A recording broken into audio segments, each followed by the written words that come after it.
Bonjour et bienvenue en région parisienne pour parler apiculture. Car si vous l'ignorez, Paris est l'une des villes qui Désolé Gérard, mais priorité au direct. Et nous retrouvons tout de suite Aurélien, notre envoyé spécial, qui nous a ramené des images exclusives de la figurine Hot Toys d'Anakin Skywalker. Bonjour à toutes et tous, voici mon documentaire sur cette figurine incroyable. J'espère qu'elle vous plaira autant qu'elle m'a plu.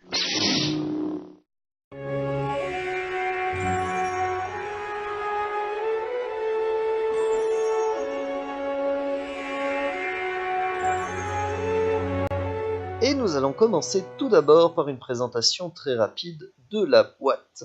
Boîte qui n'est pas très originale vu qu'elle reprend la charte graphique de toutes les Hot Toys Star Wars, à savoir une approche très minimaliste, des nuances de noir, de gris et un visuel de la figurine avec le logo Star Wars et Hot Toys. À l'intérieur, une jolie affichette cartonnée nous présente un visuel magnifique qui n'a qu'un seul but: maintenir le suspense.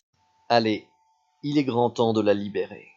Première réaction à chaud, je crois que c'est juste l'une des plus belles Hot Toys de la collection. C'est l'un des persos que j'attendais le plus et il a de la gueule. Regardez la qualité de la toge, tout simplement. Bon, certains puristes diront qu'elle est peut-être un chouïa trop courte, mais la figurine avec ses deux sabres laser a vraiment de la gueule. Petit truc hyper ingénieux, avoir mis des petits fils de fer au niveau des épaulettes, des manches et de la capuche, ce qui permet à la toge d'avoir un mouvement hyper naturel et cinématographique. Le reste du costume est tout aussi incroyable et bien travaillé. Seul bémol, le socle qui n'est pas très original, ils auraient pu faire mieux. Mais regardez, derrière la cape, les bottes cousues en cuir, une tuerie de réalisme. Et voici donc le costume une fois qu'on a retiré la toge. Il est vraiment, on aimerait un cosplay de cette qualité tellement il est incroyable. Regardez les détails, tous les petits accessoires au niveau de la ceinture, le gant de la main mécanique d'Anakin est sublime. Le soin et le niveau de finition des vêtements est vraiment un des gros points forts de cette figurine. Vous avez aussi, comme d'habitude, des mains alternatives qui permettent à Anakin d'utiliser la force à volonté. Autre très gros point fort de cette figurine, la head sculpt, la qualité de la sculpture du visage qui fait de cette figurine le parfait sosie d'Hayden Christensen. Je vous laisse juger avec ces images.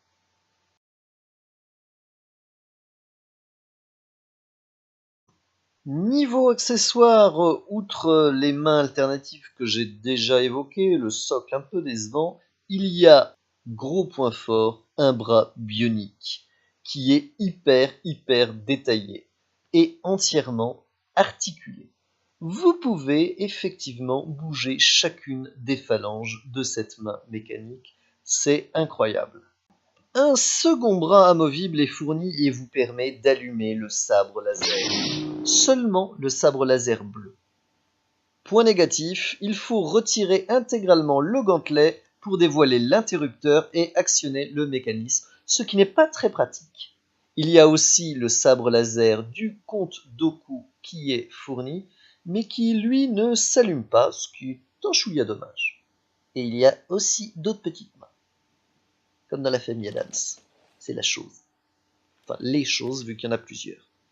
Et il y a cette magnifique petite cape qui est donc, comme nous l'avons dit tout à l'heure, un chouïa trop court. Avec un peu de recul et pour conclure, je dirais que c'est vraiment ma figurine Hot Toys préférée. Toutes licences confondues, elle est juste incroyable. Bon, c'est vrai que c'est aussi mon perso préféré. Mais avouez-le, elle a de la gueule. Oh, merci Aurélien pour ces images qui étaient incroyables. Et je vous propose maintenant de retrouver Gérard pour la fin de son reportage. Oui, les studios? Allô, les studios? La régie me signale que nous avons des petits problèmes de transmission avec Gérard. Mais ne vous inquiétez pas, la liaison sera très vite rétablie. Et surtout, ne zappez pas. Il va y avoir des problèmes avec la liaison satellite.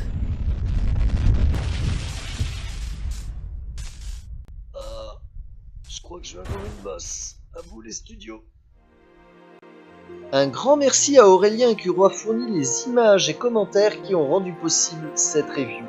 Max Rebo, t'es redevable. Merci pour tout, l'Aurélien. Tu vois, j'ai pas cherché à imiter l'accent franc-comtois. Hein. Je suis pas d'obo, hein.